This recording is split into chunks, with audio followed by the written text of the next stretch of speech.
which would appreciate the nominal exchange rate, which would reduce net exports, right? But it's the same graph as with fiscal policy, right? We have an increase in net exports, but then the increase in the exchange rate, the appreciation of exchange rate, is going to make a movement along the IS curve back to where it was before. So let me just put this one down for a second. No.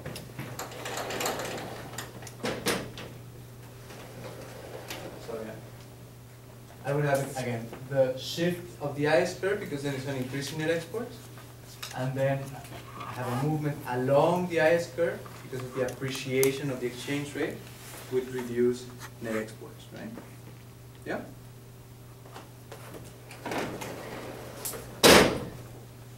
So remember what we had before with the classical model is exactly the same result. Net exports, the value of net exports is the same, but now there's less trade, right? Yeah, remember trade was the quantity of goods and services that was traded among the two economies. So net exports are the same, but there's less trade.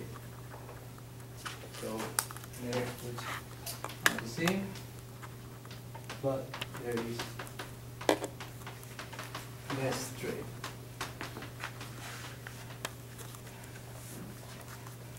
Now, with a fixed exchange rate, we start here, right? With a fixed exchange rate,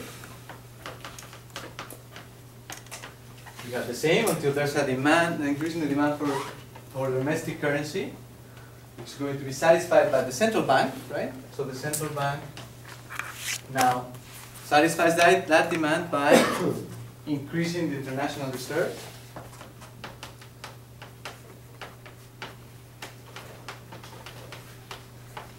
Which increases the money supply, which shifts the LM curve right.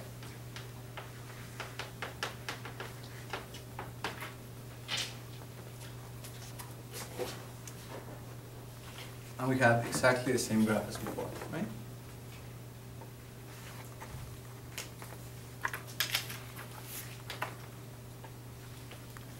Yeah? Mm-hmm. Does the amount of international currency in the central bank changes when this quota is implemented? Or are you just talking about the quantity by itself owned by the central bank? Yeah, so it would just, so the import quota wouldn't affect the quantity that the central bank actually has of reserves, per se. It affects it through the increasing capital inflows, right?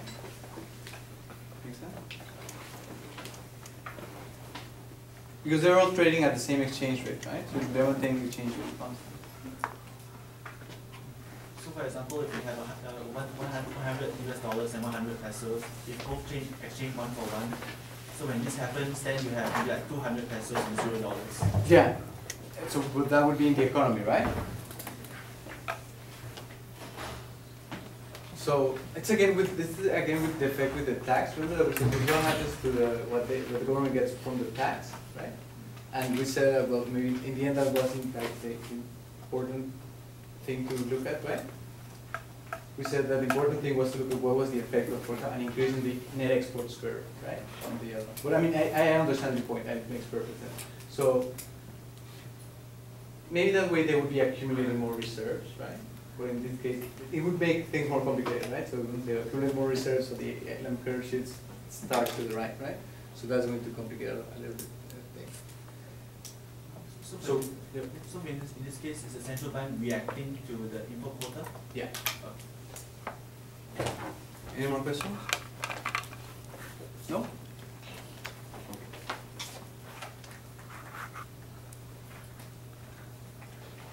Oh.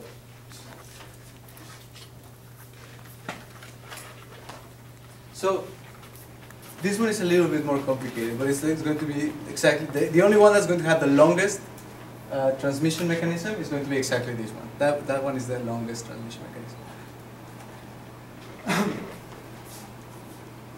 So once you know the Mundell-Fleming model, actually you know all the other models, right? Why? It helps you with the ISLM, and it also helps you with the classical versions, right? Yes or no? Yeah?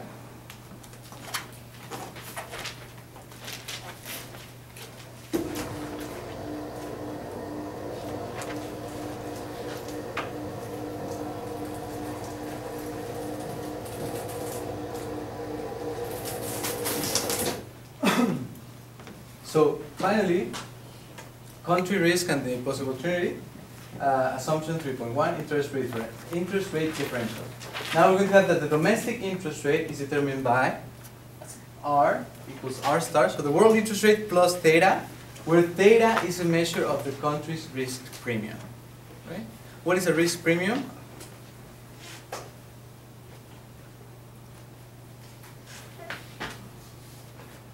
So whenever I do make a bet, right, make a gamble, the riskier it is, the higher it pays, right? So if I play the roulette and I just bet on one number, it's going to pay more than if I just bet all on black, for example, right? Or even. Make sense? So the difference in between those two gains is exactly a risk premium, right? They're compensating me for a higher risk. Make sense? So it's not the same to invest in the United States and to invest in Greece or in Spain, right? You have a higher risk. It's not the same to invest in the 90s in the US than to invest in the 90s in Mexico, right? That was a lot of risk. And that risk premium depends a lot on the perspectives of investors on that foreign economy, right? So during the 2008 financial crisis, exactly, risk premiums just went to the roof, right? And that was part of the cause of why we had such a great recession, right? So capital just started go back to their domestic countries, and then that's why we have an amplification effect, right? So the risk premium is always an important thing to consider. So assume that a country's risk premium increases. Use the Mundell-Fleming model to explain the impact of this event on output and the exchange rate, right? Finally, then we have the trilemma. Is that we studied before, right? It is impossible for a small open economy to have all the three following at the same time: free capital mobility, independent monetary policy, and a fixed exchange rate, right? So the last one we'll read the one.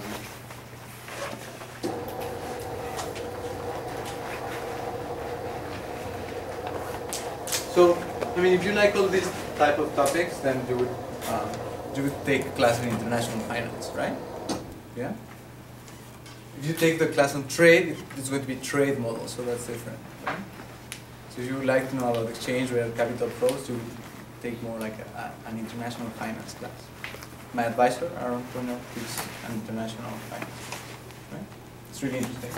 So, just in case you are.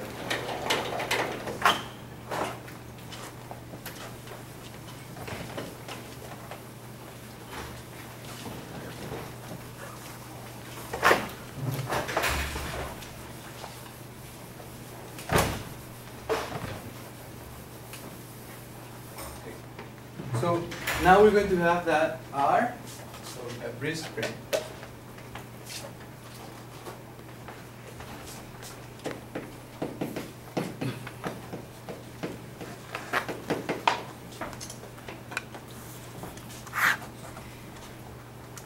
I have that R equals R star plus theta, right?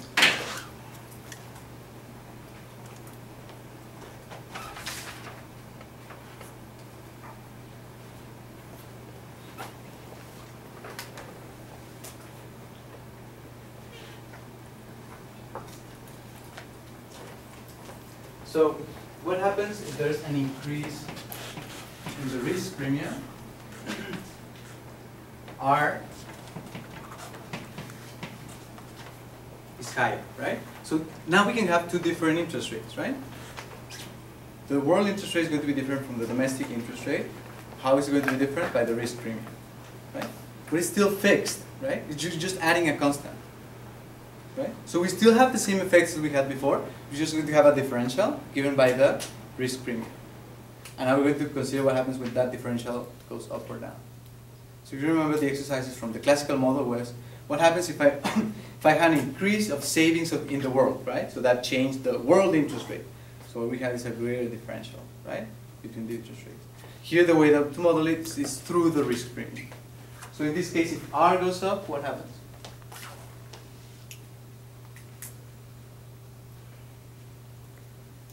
What's the first thing that happened? Investors pull Very away. good. Investment goes down, right? Very good. That's the first one. Yeah. And what's the second one? What other variable depends on the real interest rate? Sorry? No, that one's fixed, right? We assume that's fixed. But close. Real money demand. Very good, the real money demand, right?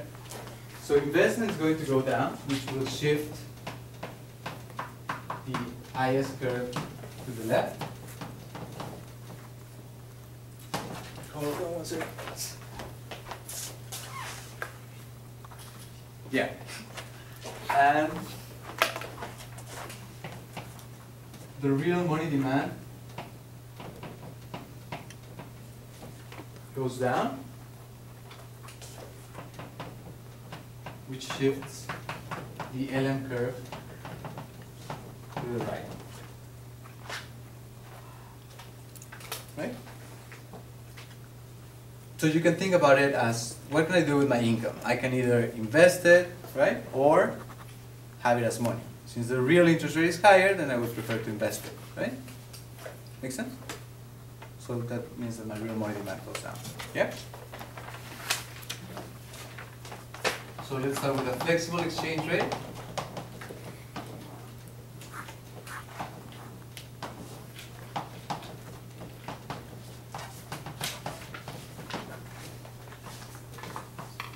With a flexible exchange rate, what do we have? We have the IS curve shifts to the right, and the LM curve also shifts to the right. So we have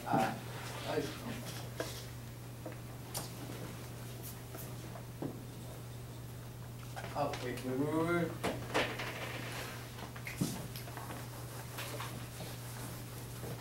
Not excited over that. Okay.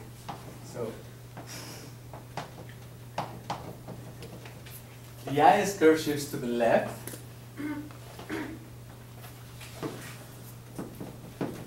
And the LM curve shifts to the right.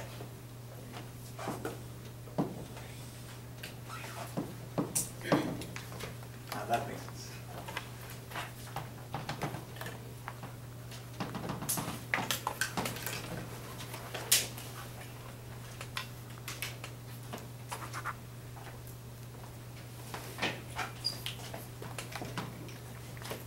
So we have a lower exchange rate and higher income.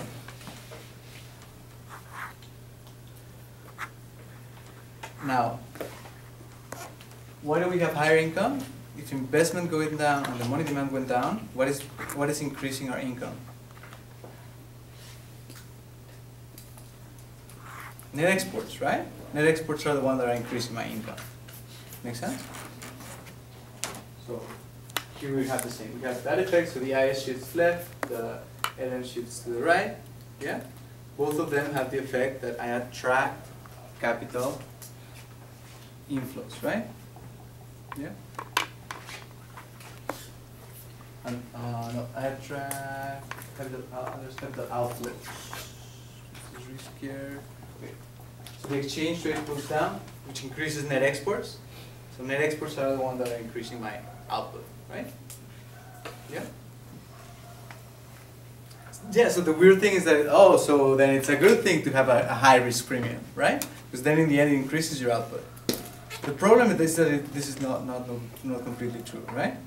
What could be some problems with this? I mean, first of all, investment is going down. Whenever we have investment going down, then that means that, how do I grow? My capital accumulation, very good. So if investment goes down, that means that my capital accumulation is going down. So I'm going to have less economic growth in the future, first of all. Second of all, people have less, they want less money, right? They want less money because it's riskier. So in the end, that cannot be good to our economy either, right? Third of all, we have an increase in output because there was an increase in net exports, right? But the riskier it is our currency is, then we're going to have that net exports are actually going to be lower. The net exports curve is going to shift down, right? Why? People want to have less trade with us. Remember, the risk premium means what is the probability that I will default on all my loans, right? That's essentially the risk premium. So I won't want to trade with someone that has a really high risk premium, right? Would you guys trade with Greece? Yes, no? Yes, no, don't do it. Right? So that's why in this case it doesn't work. Yeah? So that attracts capital inflow. So in this case, yeah, so it still attracts capital inflow because then we have a lower exchange rate, but then the problem is that it can just go easily back, right? Now, what happens with a fixed exchange rate? Now, this one is important. With a fixed exchange rate, is exactly what we have to model our economies during the 90s. So, again, it's the one that models the Mexican crisis and the Asian Tigers crisis.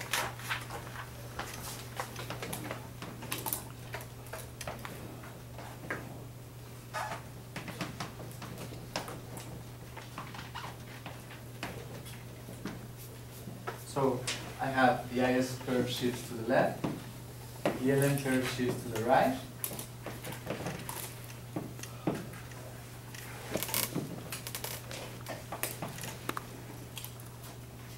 So this would be my nominal exchange rate, right?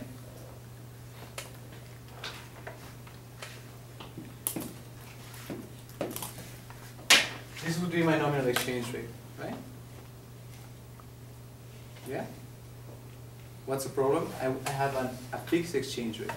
So that means that the central bank has to reduce its international reserves, right? It has to sell their international reserves in order to shift the LM curve all the way to where?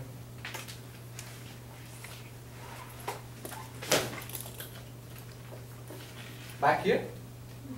No, because back here we have, this would be the exchange rate. This is the new IS curve. Has to shift the LM curve all the way to here. Because this is the new IS curve, right? So the central bank needs to shift, has to reduce the international reserve, right? Has to sell international reserve all the way to this point.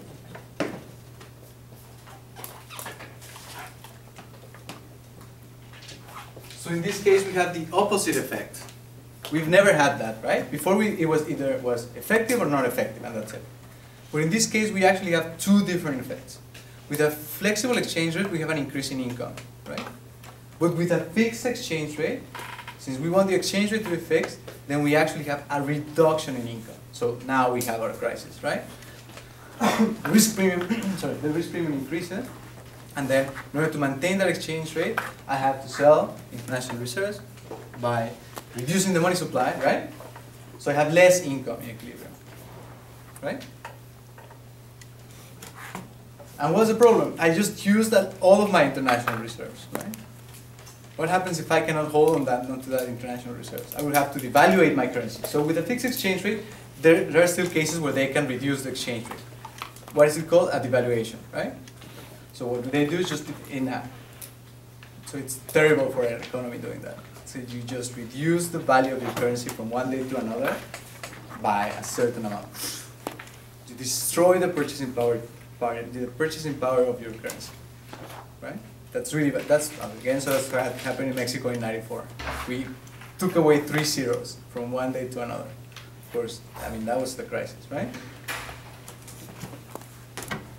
That's what happens. I mean, what happens if I cannot reduce the LM curve all the way to here, right?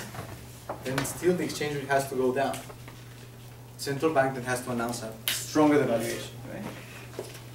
So that's why we had it. With the fixed exchange rate, we can actually explain some type of crisis. Make sense? Yeah? Interesting?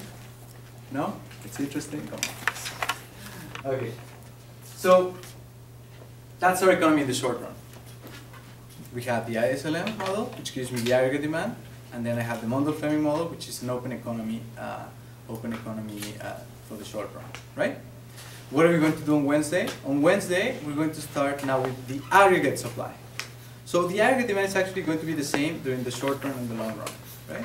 We know how to go from the short run to the long run using the ISLM model, right? What do? We just shift the prices, right? Whenever we shift prices, then we can have that the LM curve shifts, and then we have movements along the aggregate demand.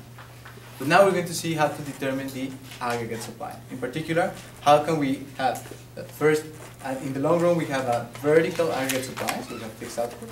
And in the short run, we're actually going to have a positive slope aggregate supply. That's going to be on Wednesday. And then, and the Phillips curve, yeah, sorry.